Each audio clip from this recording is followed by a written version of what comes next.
Uludere raporunun açıklanma zamanı bizce manidar yani. Öyle bir süreçte açıklandı ki kimsenin bu olumlu hava içerisinde kalkıp da olumsuz bir söz söyleme ya da eleştirme gibi bir durumu söz konusu olduğunda oluşturulan bu hava içerisinde sanki şu olumlu giden sürecin işlememesi için ya da sürece ters bir manaya gelecek bir söz gibi algılanacağından dolayı zamanlaması gerçekten çok ustaca planlanmış bir zamanlama. Öyle ki şu an kimse itiraz edemiyor. Yapılan büyük bir zulüm var, bir katliam var, bir haksızlık var ve bu katliama, bu zulme, bu haksızlığa maalesef barış sürecine zarar gelmesin diye insanlar yutmak zorunda kalıyor, susmak zorunda kalıyor. Yani ustaca hazırlanmış, belki sinsice hazırlanmış bir şey. Hukukta şöyle bir şey var. Yani kasıtla işlenen cürümler var, suçlar var. Bir de kasıtla olmayan, taksirle olan, ihmalle olan suçlar var. Ve lakin kasıt olmasın. Ve lakin şahısta yanılgı oldu, yanlış istihbarat oldu. Niyetle orada 34 can, gencecik insan ekonomik yokluktan, mahrumiyetten, perişanlıktan, sınır kapılarında sınır ticaretinin olmamasından dolayı oluşan bir ekmek parası kazanmak için o riski göze alan insanlar hunharca katlediliyor, zulmen katlediliyor ve kasıt yok denerek dosya örtbas ediliyor. Kasıt yoksa bile hukukta taksirle adam öldürmeye dahi ceza veriliyor. Yanlışlıkla şahısta hatadan dolayı eğer bir ölüm olayı varsa yine bu şahsa ceza veriliyor ve sorumlular cezalandırılıyor. Hukuk sistemi budur. Hukuk devleti olmanın gereği de budur.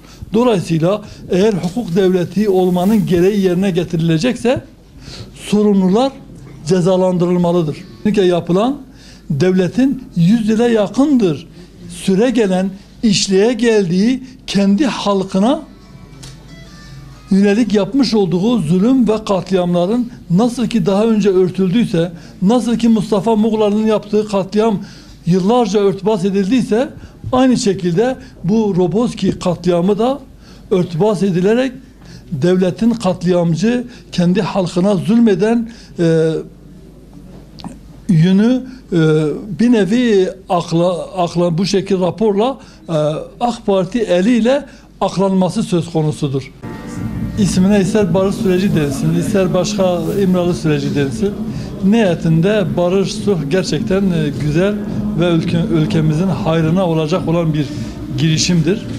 Bu nedenle bu topraklarda bir daha kanın akmaması adına, bir daha silahların patlamaması, şiddetin bitmesi adına olumlu bir gelişmedir ve destekliyoruz.